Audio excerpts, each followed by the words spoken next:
যারা ভাবছেন বিশ্ব রাজনীতি আগের মতোই আছে তারা ভুল ভাবছেন।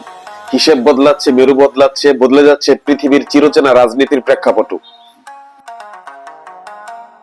মার্কিন প্রেসিডেন্টের দপ্তর হোয়াইট হাউসে পুতিনের এবং ডোনাল্ড ট্রাম্পের ছবি। তাহলে কি বন্ধু এবং শত্রুর সংজ্ঞা পাল্টাচ্ছে? পশ্চিমা জোটে বড়সড় ফাটল ধরেছে। কানাডা চীনের সাথে বিশাল বড় ধরনের চুক্তি করেছে। যেখানে আমেরিকার চাপে কানাডার চুপ থাকার কথা, সেখানে কানাডা গেল ভিন্ন পথে। ভারতের সাথে কানাডার 10 বছরের ইউরেনিয়াম চুক্তি হয়েছে। আগামী 10 বছর কানাডা ভারতকে নিরবিচ্ছিন্নভাবে ইউরেনিয়াম দিয়ে যাবে। অথচ 2 বছর আগেও ভারত এবং কানাডার সম্পর্ক ছিল তলানিতে।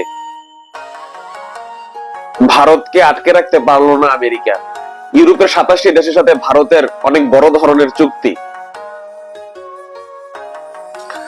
স্পষ্টত এখন ইউরোপ দিক বদলাচ্ছে।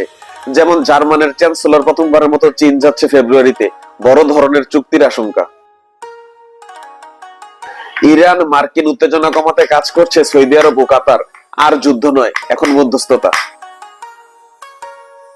গ্রিনল্যান্ড এখন নতুন ভূরাজনৈতিক হটস্পটে পরিণত হয়েছে।